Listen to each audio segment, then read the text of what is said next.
My mom canceled every wedding vendor the week before: flowers, catering, venue. She told my fiancé, "My daughter is damaged goods, and you're making the biggest mistake of your life." On our wedding day, 200 guests arrived to an empty lot. But my maid of honor had been planning something for 6 months. What happened next left my mom speechless. My name is Vera Westbrook. I'm 28 years old.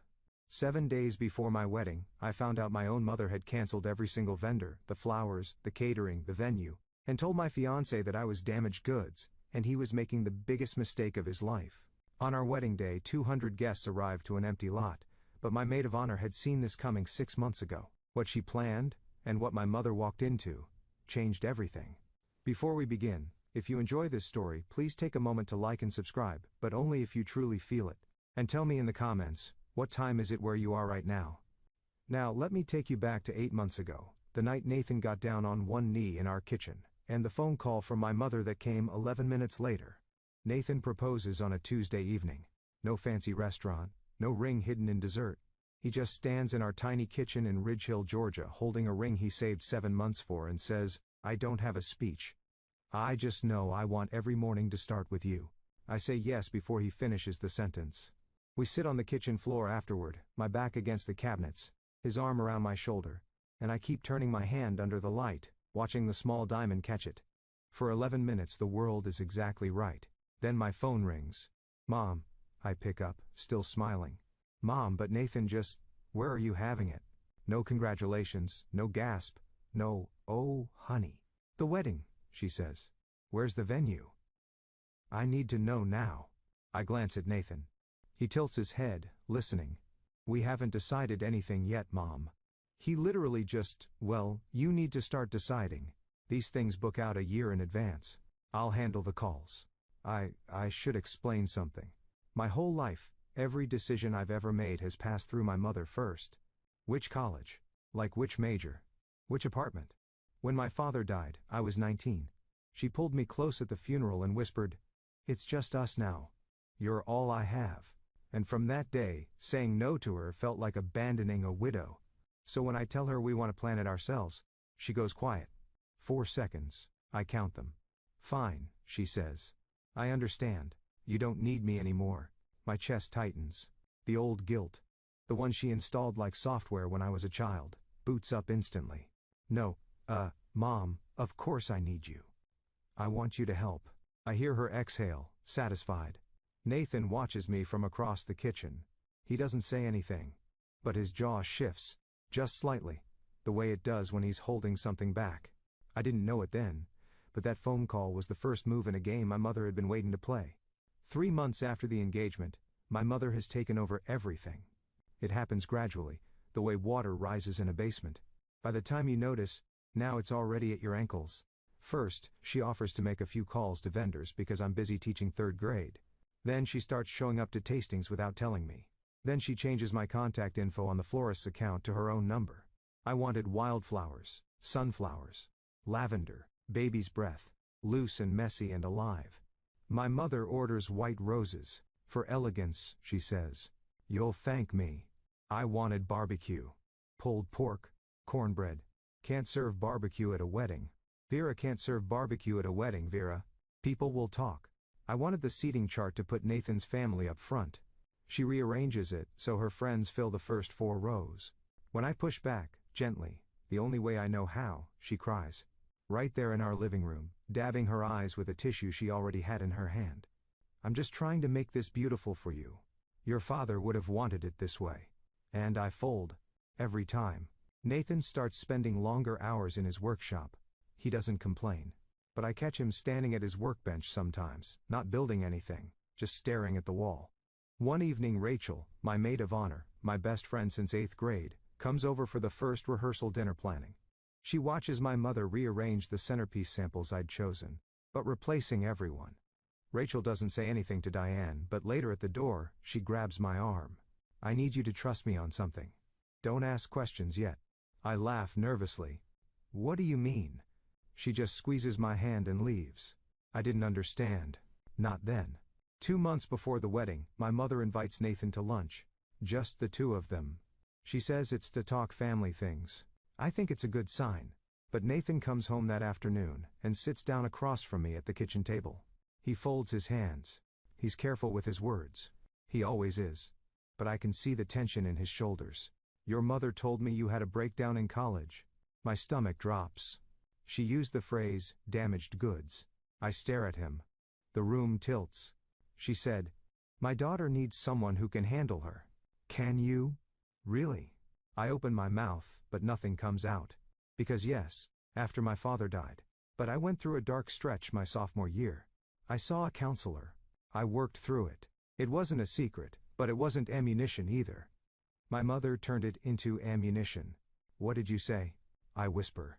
Nathan looks at me steadily. I said, I don't see damage. I see someone who survived you. Something cracks open in my chest, not pain. Something warmer. She left after that, he says. Didn't finish her iced tea. 20 minutes later my phone rings. Mom. Nathan disrespected me at lunch. Mom. He's isolating you from your family, Vera. That's what men like him do. Carpenters. Blue collar. No ambition. He builds furniture with his hands, Mom. Your father was an accountant. Dad is gone. Silence. Then very quietly. Don't you dare throw that at me. She hangs up. I sit in the kitchen holding my phone, caught between two versions of the truth. My mother's, where she's protecting me. And the real one, where she's trying to make sure I never leave. I didn't know it yet. But this was only the first step in her plan. The rumors start small. 6 weeks before the wedding, I walk into Patty's hair salon on Main Street for my regular trim. Patty, who's done my hair since I was 14, sits me down and leans close to the mirror. Honey, are you okay? Your mama stopped by yesterday, said things aren't going well at home. I blink. What did she say exactly? Patty hesitates. Just that, you've been struggling.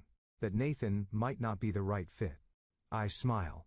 The kind you paste on when your insides are liquefying.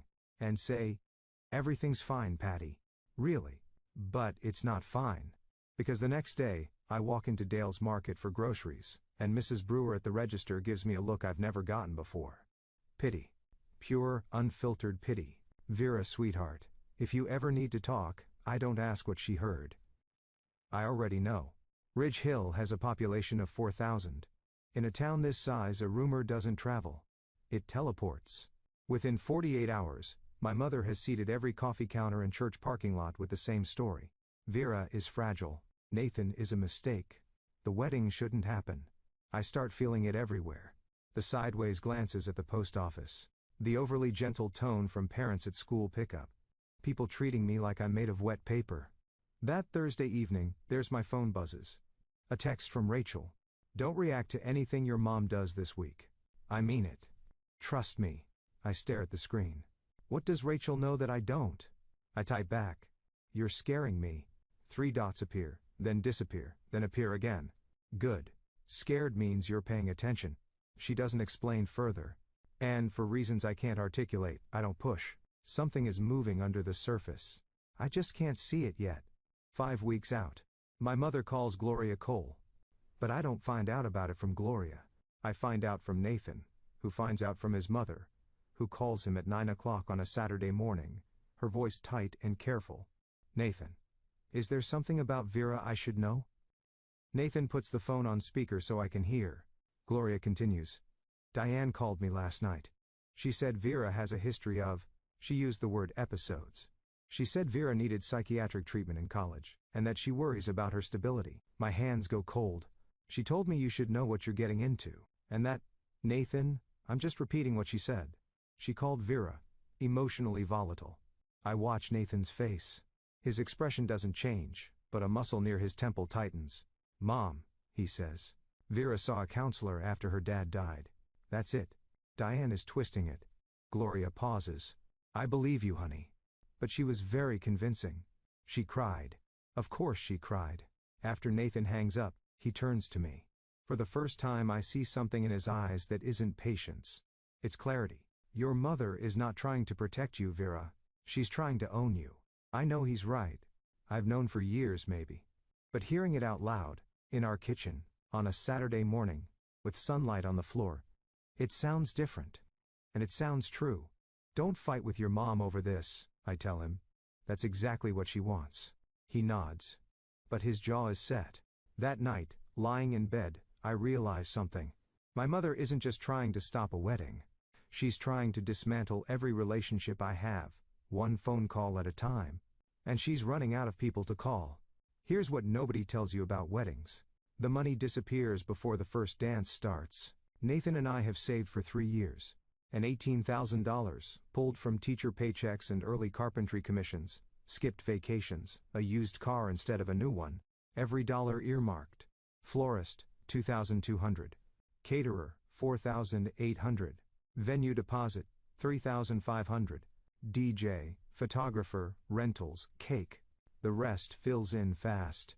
Most of those vendors have a 30-day cancellation policy. We're now inside that window.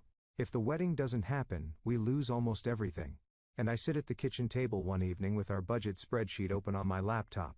Nathan's across from me, sanding a chair leg by hand because the noise of the power sander bothers our neighbor's dog. If we had to walk away right now, I say, how much do we lose? He doesn't look up. Most of it. We can't afford to lose most of it. I know. $18,000. 3 years of packing lunch instead of buying it. 3 years of Nathan working weekends. That money was supposed to be our start. A down payment fund, a safety net, a future. And right now, it's sitting in contracts controlled by a woman who thinks my happiness is a threat to hers. I close the laptop. I press my palms against my eyes. If I don't do something, I say, more to myself than to Nathan, I lose the money. I lose face in front of 200 people. I lose your mother's trust. I lower my hands. And I lose myself. Nathan puts down the sandpaper. Ah, you won't lose me, I know. Then we figure it out. I nod. But sitting there, in the quiet of our kitchen, I think, this is the bottom. This is as bad as it gets. I was wrong. 7 days before the wedding. A Monday. I'm grading papers at my desk during lunch when I decide to call the florist. Just a quick confirmation. Routine. The phone rings twice. Magnolia Florals. This is Dawn. Hi Dawn. It's Vera Westbrook. Just checking in on our order for Saturday. A pause. Too long. Ma'am, that order was canceled 3 days ago. The pencil in my hand stops moving. Excuse me? Your mother called. She said the wedding was off. I hang up. My fingers are shaking, but I dial the caterer. Ms. Westbrook, yes. We received the cancellation Thursday. Your mother said. I hang up again. I call the venue. I'm sorry, Ms. Westbrook. Mrs. Diane Westbrook called and canceled the reservation. She said the family had decided. I don't let her finish. I sit at my desk. It's staring at my phone, and I feel the ground beneath me dissolve. Not crack. Dissolve. Like sand under a wave. I call my mother. She picks up on the first ring, as if she's been waiting. Mom, you canceled my wedding. I canceled a mistake. That was not your decision. Everything about you is my decision, Vera. I grip the edge of my desk. I raised you, she says, her voice flat and even. I fed you. I buried your father alone. This wedding? Yo, it's mine to give or take. Something shifts inside me. Not anger, not yet. Something colder. Something that has been sleeping for 28 years, and just opened its eyes. No, I say. It isn't. I hang up. My hands are still shaking. But my voice? My voice was steady. And that surprises me more than anything my mother just said. The room is very quiet. 22 third graders are at recess, and I'm sitting alone with the wreckage. I don't remember driving home. And I remember the kitchen floor. The cold of the tile through my dress. The way the afternoon light made a rectangle on the wall that moved so slowly it felt like time had thickened. I'm not crying. That's the strange part. I'm just sitting there, my back against the dishwasher, my bag still on my shoulder, staring at nothing. Nathan finds me like that when he comes in from the workshop, sawdust on his forearms. He looks at me, and doesn't ask what happened. Yet he just sits down next to me on the floor, close enough that our shoulders touch. 10 minutes pass. Maybe 15. The refrigerator hums. She canceled everything, I say finally. Every vendor. All of them. He doesn't flinch. When? 3 days ago, behind my back. His hand finds mine. His palm is rough and warm. She told me this morning it was hers to give or take, I say. The wedding. Our wedding. She said it belongs to her. Nathan is quiet for a moment. As then, we'll figure this out. 7 days, Nathan. No florist. No caterer. No venue. No money for replacements. I know. My mother wants me to live in a room like a living thing. The first time I've ever said it out loud. Nathan pulls out his phone. I'm calling Rachel. He dials. Rachel picks up. Nathan gives her the short version. Vendors canceled. Diane responsible. 7 days. Rachel listens. I can hear the silence on her end, not the silence of shock. Ho call. Nathan and I look at each other. Call. Nathan and I look at each other. Don't call any vendor, Rachel says. Don't call your mother. I need 48 hours. That same night, after I've fallen into something that isn't quite sleep on the couch, Nathan's phone rings. He's in the kitchen. I hear him answer. Hear his voice drop low. I don't move. Later, much later, he tells me what happened. As my mother called him at 104:07 p.m. She had a breakdown in college. Did she tell you the full story? Nathan says nothing. She couldn't get out of bed for 3 weeks. She missed finals. I had to fly up and bring her home. Still nothing. She can't handle stress, Nathan. She'll fall apart. You'll be the one picking up the pieces. He lets her talk. Walk away now, she says. Save yourself. You seem like a decent man. But don't let her ruin your life. Nathan reaches across the counter and taps a button on his phone. Record. Georgia is a one-party consent state. He knows this because his buddy Marcus told him once after a contractor tried to cheat him on a job. Is that everything, Diane? He says calmly. I'm trying to help you. Noted. He hangs up. He saves the file. He doesn't tell me that night. He can see I'm barely holding together, and one more blow might crack the foundation. The next morning, he drives to Rachel's apartment before work. He hands her his phone, the recording queued up. Rachel listens. Her face doesn't change. When it ends, she looks at Nathan and says, "This is exactly what I needed." Nathan asks, "What are you planning, Rachel?" She taps the phone against her palm. "Insurance." He waits. "The kind your mother-in-law can't cancel." She doesn't elaborate. And Nathan, because he's Nathan, trusts her the same way I do, completely. And Rachel told me to wait 48 hours. Those were the longest 48 hours of my life. But I didn't know yet that she had been preparing for this moment for 6 months, 5 days before the wedding. Rachel shows up at our door carrying a manila folder thick enough to prop open a window. She sits at our kitchen table, the same table where Nathan proposed, where I learned about the cancellations, where every turning point of this year has happened, and opens the folder. I need to tell you something," she says. "And I need you to let me finish before you react." I nod. The day your mom volunteered to handle the wedding, 6 months ago, I started making backup plans. I stare at her. 6 months? Do you remember your college graduation? I do. My mother arrived 40 minutes late, started an argument with my roommate's parents over parking. Ed and spent the reception telling everyone that my education degree was a waste, and I should have gone into business. I cried in the bathroom. Rachel held my hair back. I made a promise to myself that day, Rachel says. She would never ruin another milestone for you. She pulls out a printed contract. Elmwood Garden Estate, a private garden property, 12 minutes from downtown Ridge Hill. Owned by a woman named June Whitfield, a friend of Rachel's from event planning. Though the contract is signed, Rachel's name dated 6 months ago, a $2,000 deposit, Rachel's own money. You spent your own money? My voice cracks. You'd do the same for me. I look at the date on the contract, 6 months.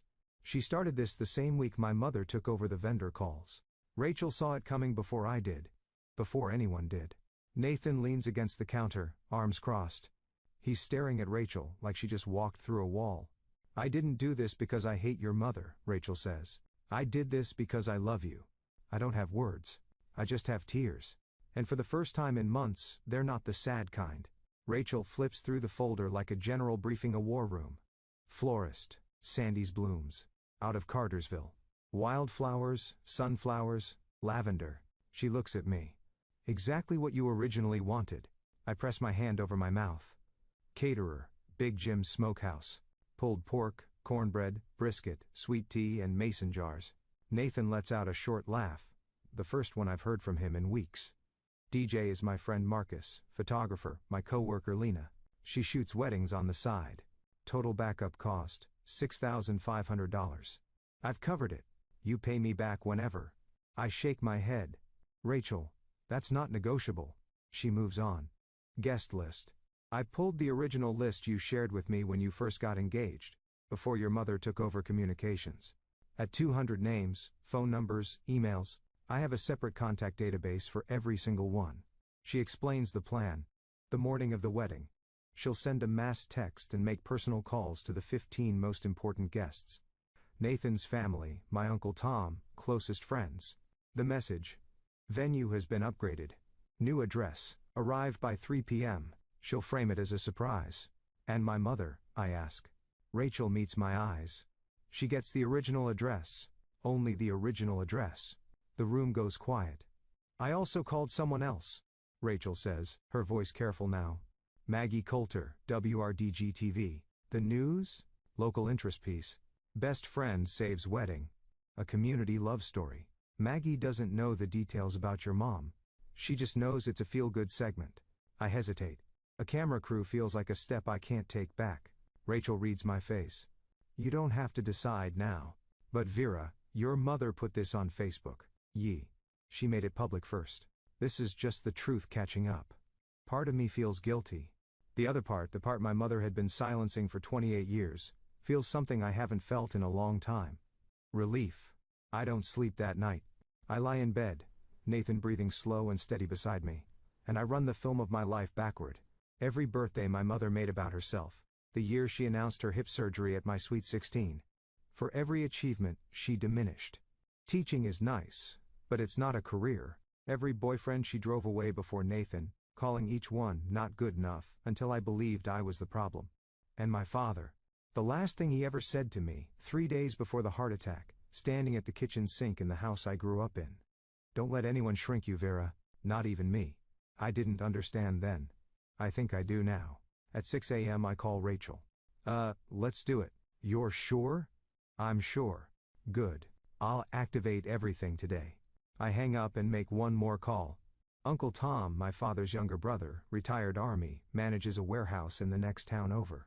He's been in my life since birth, but keeps his distance from my mother's orbit. Smart man. Uncle Tom, I need to ask you something. Shoot.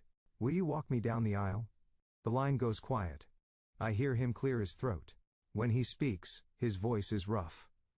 Your daddy would be so proud, Vera. I press the phone to my chest after we hang up. I sit on the edge of the bed and breathe. Here is what I do not do. I do not call my mother. I do not explain. I do not beg. I do not negotiate. For the first time in 28 years, I choose silence. Not the silence of submission. The silence of someone who has finally decided. 4 days until the wedding, and my mother still thinks she's won. I've thought about it a lot since then. Why my mother did what she did. Was it hate? Was it fear? Was it something broken inside her that couldn't stand to see me whole? I still don't have a perfect answer, but I'm curious. If you found out your own mother had canceled your entire wedding, what would you do? Would you confront her? Would you go silent like I did? Would you do something else entirely? Tell me in the comments. I'd really like to know. As now, back to 4 days before the wedding. 4 days before the wedding. A Thursday. I'm standing in the hallway outside my classroom at Ridge Hill Elementary, refilling my water bottle at the fountain when I hear her voice. Not on the phone this time. In person. In my building. I'm here to check on my daughter. I look up. My mother is standing at the end of the hallway, speaking to the front desk volunteer loud enough for every open classroom door to hear. She's been unstable. I'm worried she'll have another episode. Mrs. Patterson, the 5th grade teacher, steps into her doorway. Mr. Gaines, the custodian, freezes mid-sweep. 2 parents waiting for a pickup conference turn to stare. My face goes white. I can feel it drain. Blood leaving like someone pulled a plug. I walk toward her. Steady steps. My sneakers squeak on the linoleum. Mom, this is my workplace. Please. Leave. She pivots to face me. And her expression shifts. Hurt, wounded, trembling chin. Ed, gently but firmly. Ma'am, I'll need to gently but firmly. Ma'am, I'll need to ask you to step outside. My mother looks around the hallway, at the staring faces, the half-open doors, and squares her shoulders. You'll see, she says, walking toward the exit. Everyone will see. The door closes behind her. The hallway slowly unstiffens. As Mr. Gaines resumes sweeping. Mrs. Patterson gives me a small, helpless shrug.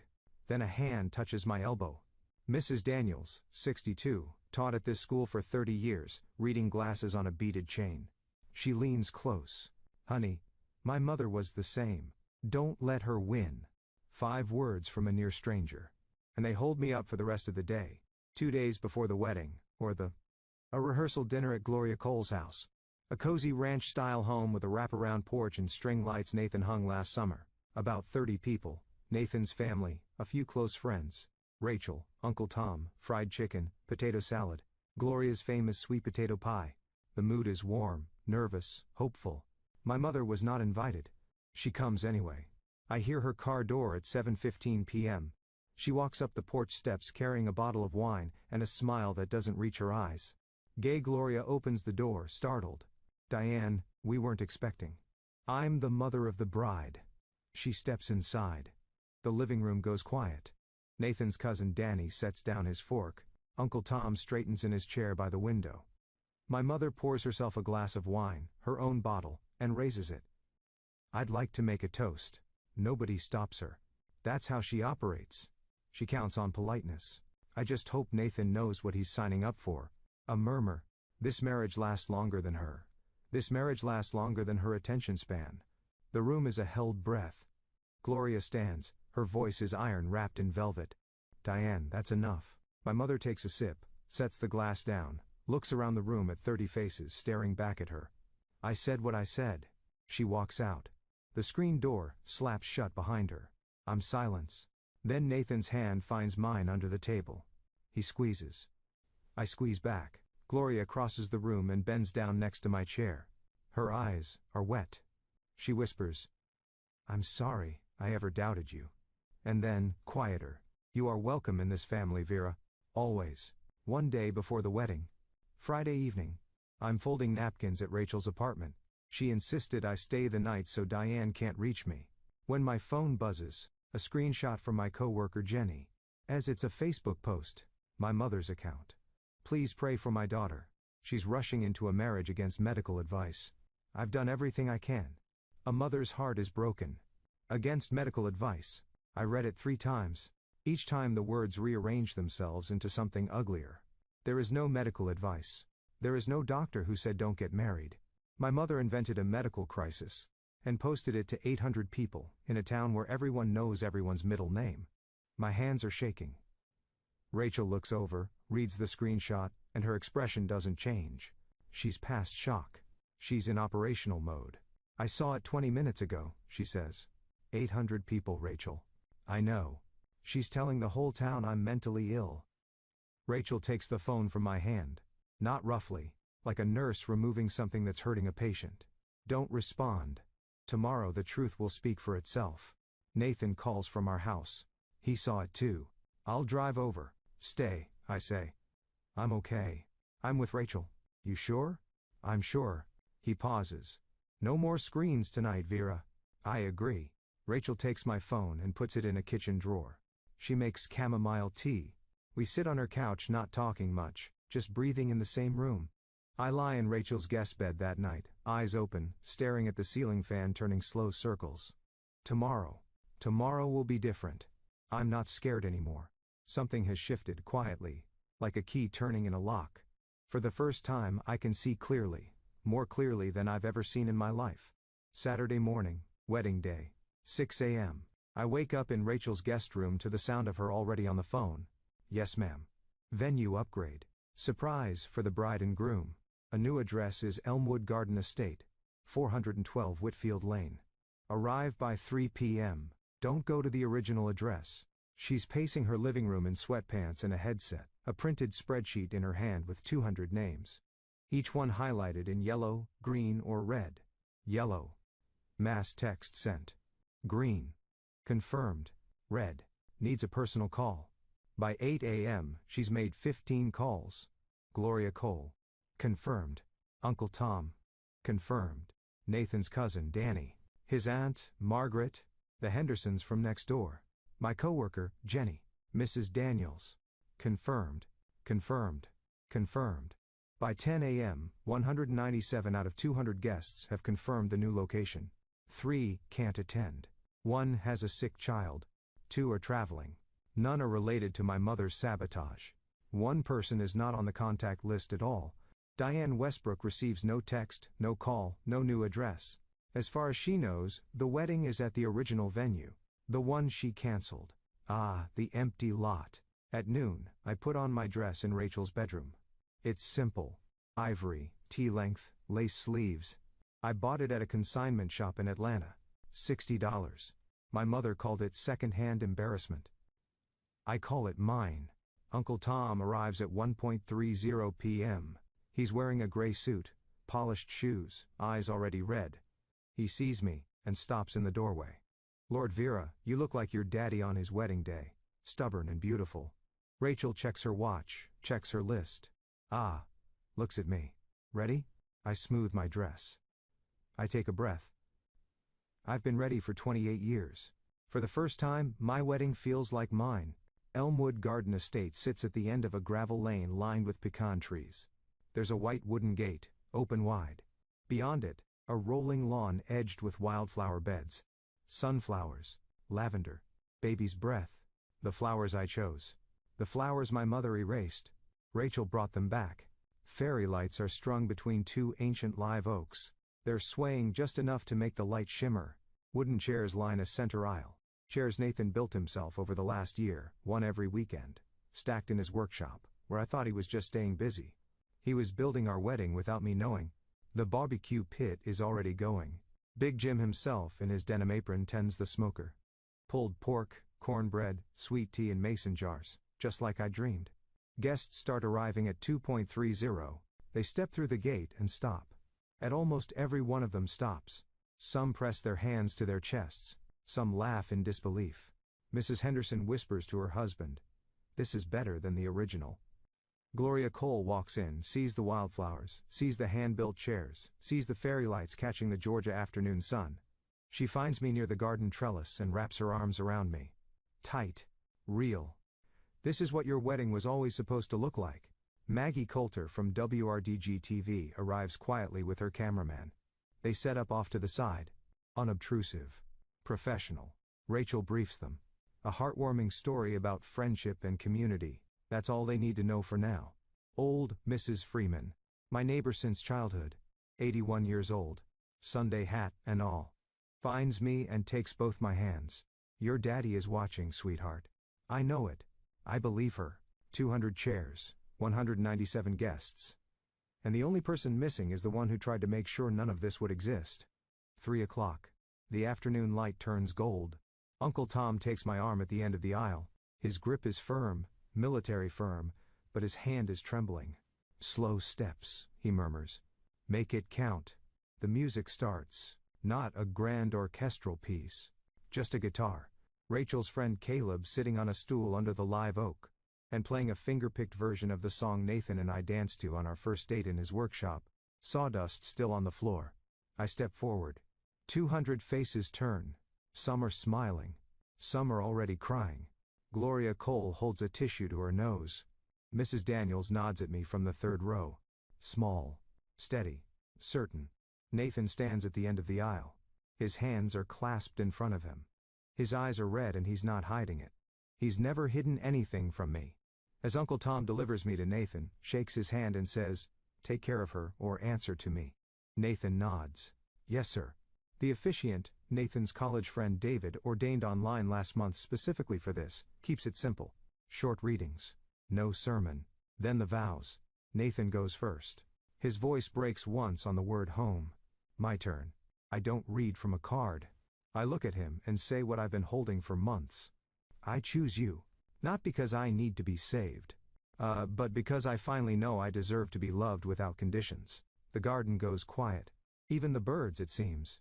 I don't need permission to be happy. Not from anyone. Not anymore. Nathan's hand finds mine. The officiant pronounces us married. We kiss under the live oaks and the fairy lights sway. And 197 people rise to their feet. The sound of their applause fills the garden like a wave. And somewhere, 12 minutes away, an empty lot waits in silence.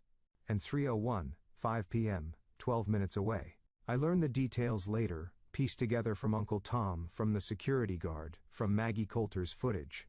My mother drives to the original venue at 3:15. She parks her silver sedan, the one she always keeps spotless because appearances matter, and steps out in a navy blue dress and pearl earrings. She's not dressed for grief. She's dressed for victory. She walks toward the lot. It's empty. No tent. No chairs. No flowers. No caterer. Cancelled vendors. The empty venue. Her cancelled vendors. The empty venue. Her daughter's dream. Erased. In her mind, the story ends here, with Vera humiliated, crawling back, needing Mama again. Then she looks around. No cars. No guests arriving. No confused relatives milling about. No one weeping on their phone. No one at all. The smile fades. And she pulls out her phone and calls me. It rings 5 times and goes to voicemail. She calls Rachel. Voicemail. She calls Gloria Cole. Voicemail. She scrolls through her contacts and calls Nathan's cousin Danny. Voicemail. Mrs. Henderson. Voicemail. Jenny from my school. Voicemail. 7 calls. 8. 9. Not a single answer. She stands in the middle of that empty lot. Phone pressed to her ear, turning in a slow circle. The sun is hot. The cicadas are loud. And she is completely, utterly alone. I try to imagine what that moment felt like for her. The exact second she understood. The second the smile dropped. And the realization landed like a stone in still water. She came to watch me break.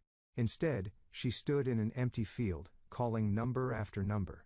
And no one answered. Someone answers eventually. A distant cousin of Nathan's. Bev. 74. Hard of hearing. Probably didn't understand the "don't tell Diane" memo.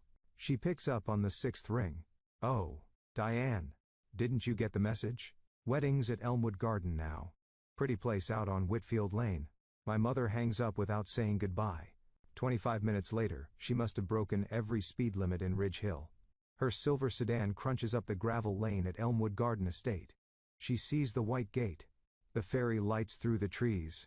She hears the music, the laughter, the clinking of glasses, and the smoky sweetness of barbecue drifting through the Georgia air. And she parks. She walks to the gate. Her heels sink slightly into the gravel. A man is standing at the entrance. Kyle, Rachel's friend, 6'2", calm-faced, holding a clipboard. He's been briefed. Good afternoon, Mom. May I see your invitation? My mother straightens. I'm the mother of the bride. Kyle looks down at his list. He scans it carefully, top to bottom. He looks up. I'm sorry, ma'am. Your name isn't on the guest list. My mother stares at him. Her mouth opens. E.T. then closes. There must be a mistake. No mistake, ma'am. I've checked twice. Through the gate she can see the chairs, the wildflowers, the mason jars, the guests laughing. She can see the back of my dress. She can see Nathan's arm around my waist. Everything she tried to destroy is right there, alive and whole and glowing. And there is a gate between her and it, and a man with a clipboard, and her name nowhere on the list. I understand this is difficult, Kyle says gently, but I can only allow listed guests. For the first time in her life, my mother is on the outside of a door she can't open. And the key is not in her hands. She doesn't leave quietly. I piece this together from Maggie Coulter's footage, which I watch only once, 2 weeks later, and never again. My mother's voice rises. First measured, then sharp, then raw. This is my daughter's wedding. I am her mother. Kyle doesn't move. He keeps his hands clasped in front of him and his expression neutral. He's been trained for this. Rachel thought of everything. Ma'am, I understand, but I'm not authorized to. Authorized. I gave birth to her. Several guests near the gate turn their heads. Nathan's Aunt Margaret whispers something to the person next to her. Mrs. Henderson shakes her head slowly. My mother sees the faces looking at her, not with sympathy, not with confusion, with recognition. They know what she did. By Rachel's venue change message was clear. Due to unforeseen vendor cancellations by a family member, the wedding location has been moved. Everyone knows who that family member is. Then my mother sees the camera. Maggie Coulter and her cameraman have moved toward the gate, not aggressively, just doing their job. The red light is on. My mother freezes. The tears. The ones she can summon on command. Stop. She looks at the lens the way a deer looks at headlights. For one long moment. So she stands there, the mask cracking. Not the grieving mother. Not the protective parent. Just a woman in a navy dress who bet everything on control and lost. She turns around, walks to her car, opens the door, gets in, drives away. She doesn't look back. Inside the garden, I'm dancing. Nathan leads me through a clumsy two-step on the grass, while Caleb plays guitar, and the fairy lights turn on as the sun dips. I don't know my mother came. I don't know she left. For Rachel stands near the dessert table, watching the gate. She sees the silver sedan disappear down the gravel road. She picks up her glass of sweet tea, takes a sip, and walks back to the dance floor. No triumph. No gloating. Just peace. She came, Rachel tells me days later. She left. You didn't miss anything. The rest of the evening is the kind of ordinary I've been starving for.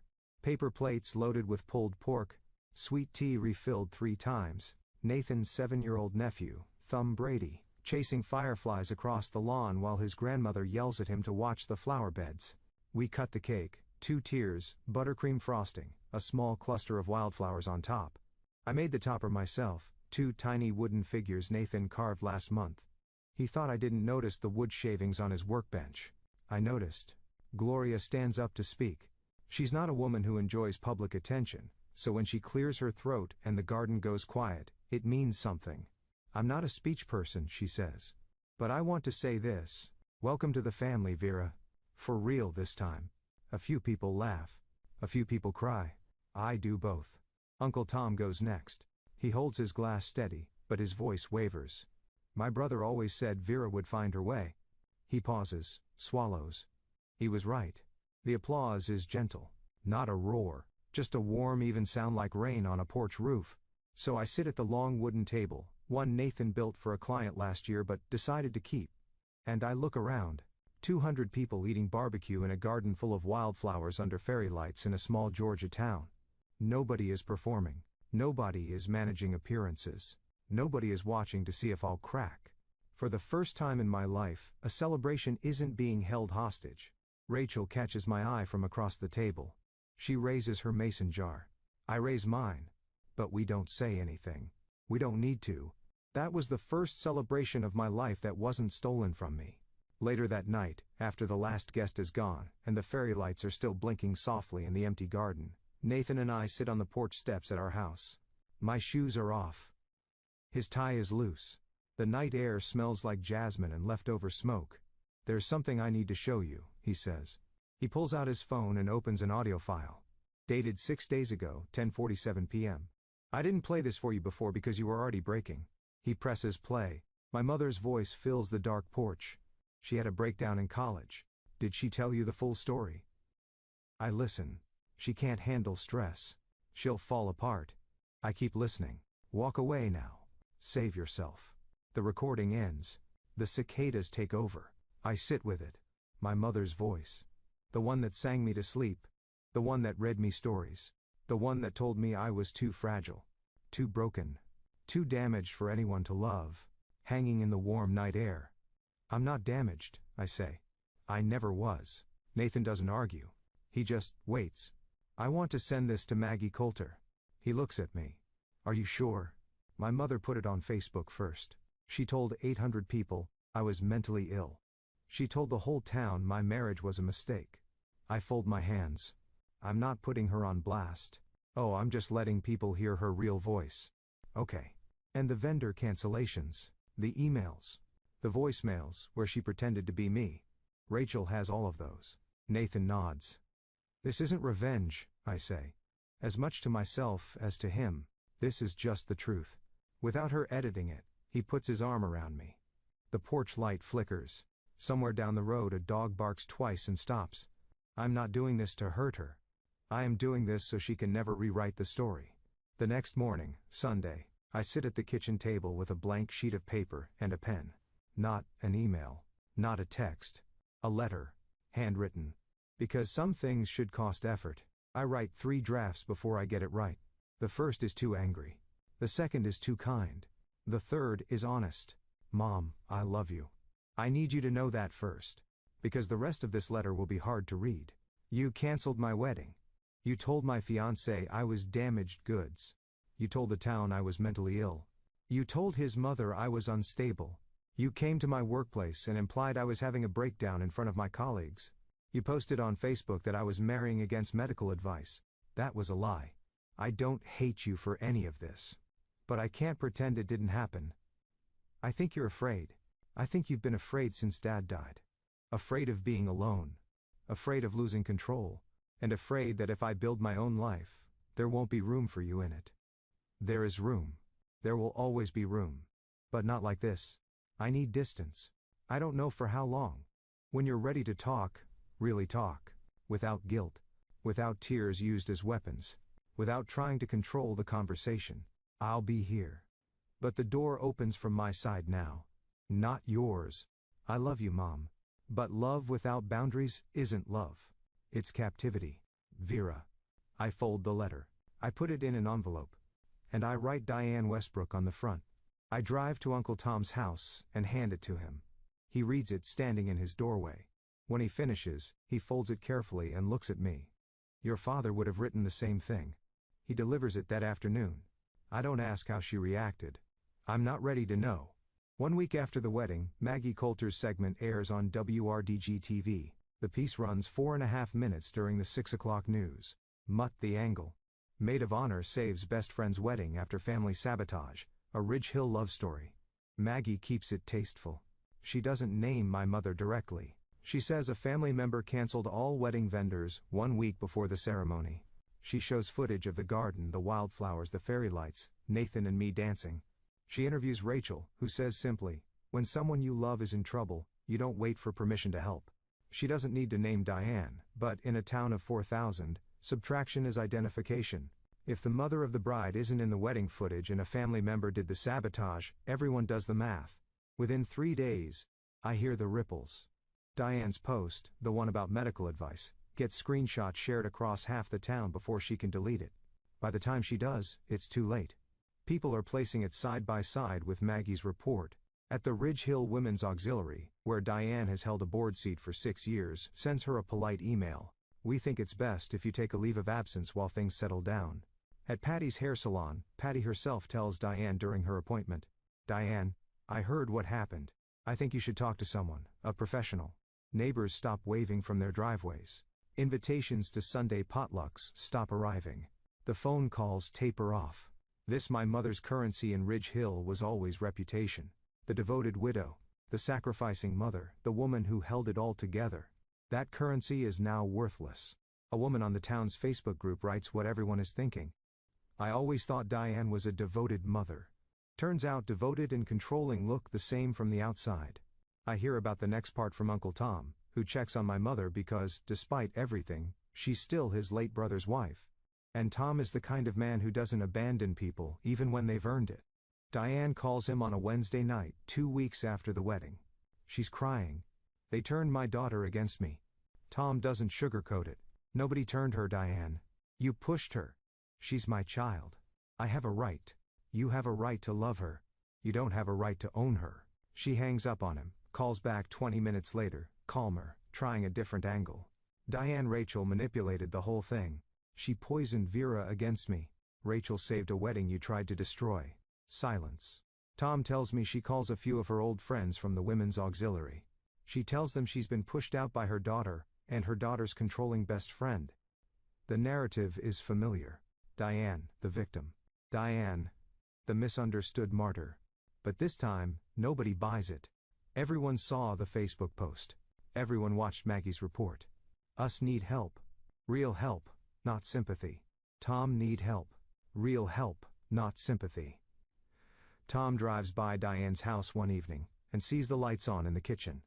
Through the window she's sitting alone at the table, looking at an old photo album, her wedding album, her and my father, young, smiling, unbroken. He tells me this carefully, like he's not sure I want to hear it. I listen. I hope she gets help, I say. I mean it. Not because I've forgiven her, because I know what it looks like when someone is drowning and too proud to call for a life vest. I tell Tom if she agrees to see a therapist, I'll go to 1 session of family counseling with her. 1, that's my offer. It's not forgiveness. It's a condition. And it's the most generous thing I can give right now. The money sorts itself out mostly. By Nathan and I contact the original vendors. The ones my mother canceled by impersonating me. We bring the receipts. The emails where Diane signed as Vera Westbrook. The voicemails where she used my name. The florist and the caterer both review the evidence and agree. We didn't authorize the cancellation. Dawn at Magnolia Florals, refunds $2,200. The caterer returns $4,800. That's $7,000 back. Not everything, but enough to breathe. The venue, Ridge Hill Community Pavilion, has a stricter policy. No refund past 30 days. But the manager, after hearing the story and seeing the voicemails, offers a credit toward a future event. Nathan says we'll use it for a first anniversary party. I laugh for the first time in a while. We pay Rachel back the $6,500 within 2 months. She resists. Consider it a wedding gift, she says. I wire it anyway. Some debts aren't about money. They're about respect. As something unexpected comes from the wedding itself. 3 guests who saw the hand-built chairs and tables Nathan made for the reception reach out to him the following week. Custom furniture orders. A dining set for the Hendersons. A rocking chair for old Mrs. Freeman. A bookshelf for Maggie Coulter's producer. Nathan's workshop, which had been struggling for steady clients, suddenly has a 3-month waitlist. I don't file charges against my mother, I don't sue for damages. And I consider it briefly. But I'm a 28-year-old teacher in a small town and she's my mother. The legal system isn't built for this kind of wound. But I keep everything, every voicemail, every email, every screenshot, filed neatly in a folder Rachel labeled, just in case. We didn't get rich. We didn't get even. We just got free. 3 months later. Our house is small. 2 bedrooms, 1 bathroom, a porch that needs repainting. Nathan says he'll get to it in spring. And I believe him because the man finishes everything he starts. I go back to teaching. The 3rd graders don't know anything about what happened, and that's exactly how I want it. They care about multiplication tables and who gets to feed the class hamster. It's the most grounding thing in my life. Mrs. Daniels, the teacher who whispered, "Don't let her win in the hallway that day," starts leaving a cupcake on my desk every Friday. She never mentions why, I never ask. 5. Gloria Cole and I have dinner together every other Sunday. She's teaching me to make peach cobbler, the Cole family recipe, handwritten on an index card so old the ink is fading. Last Sunday she handed me the original card. "It's yours now," she said. Family recipe goes to family. I taped it inside our kitchen cabinet, next to a photo of Nathan and me at Elmwood. I haven't spoken to my mother directly. Uncle Tom is the bridge. He tells me she started seeing a therapist, went twice, quit.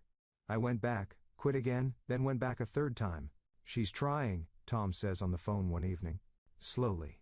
Slowly is fine, I tell him. I'm not going anywhere. I mean it. The door I described in my letter, the one that opens from my side, is still there. I check on it sometimes in my mind. The way you check on a plant you're not sure will survive the winter. I don't need my mother to be perfect. I just need her to stop pretending I'm broken. That's the minimum. And for the first time I'm not afraid to hold it. I want to say something to you directly, not as a character in a story. As me. Vera, I didn't tell you all of this so you'd hate my mother. She's a woman in pain. She lost her husband too young, and she never learned the difference between holding on and holding hostage. Her fear is real. Her grief is real. But her pain doesn't give her the right to destroy my life. And yours doesn't either, whoever yours is. But if you have someone in your life, a mother, a father, a sibling, a partner, who uses love like a leash, who makes you feel guilty for being whole, who punishes you for growing, I want you to hear me. You are not ungrateful for wanting air. You are not selfish for saying no. You are not a bad daughter or a bad son for building a life that doesn't orbit their anxiety. Boundaries are not walls, they're doors, and you get to hold the key. I didn't plan a revenge. I didn't scheme. Had I was lucky, I had Rachel. I had Nathan. I had Uncle Tom and Gloria and Mrs. Daniels, and 200 people who showed up at a backup garden on a Saturday in Georgia, because someone sent them a text that said, "Trust me." If you don't have a Rachel, if there's no one in your corner right now, then be your own Rachel. Make a plan. Not a plan for revenge. A plan for your future. A plan that protects the version of yourself your mother or father, or whoever is trying to erase. You deserve to exist without permission. I know, because I spent 28 years waiting for permission, and the day I stopped asking was the day my life actually began. I've asked myself so many times since then. If Rachel hadn't made that backup plan, what would have happened? Would I have been strong enough to stand on my own? Honestly, I'm not sure. So I want to ask you, do you have a Rachel in your life? Someone who protects you before you even know you need protecting? Or are you someone's Rachel, the one holding the backup plan together while they fall apart? Tell me in the comments. I'd really love to hear your story. Now let me tell you how this ends. 6 months after the wedding, I come home from school on a Tuesday afternoon. There's a piece of mail on the porch, not in the mailbox, on the porch, hand-delivered. A cream-colored envelope with no return address. My name written in handwriting I'd recognize in the dark. As I open it, standing in the doorway, no letter inside, no words, just a single pressed wildflower. A black-eyed Susan flattened and dried between 2 sheets of wax paper. I hold it for a long time. A wildflower. The flower I chose for my wedding. The flower my mother replaced with white roses. The flower Rachel brought back.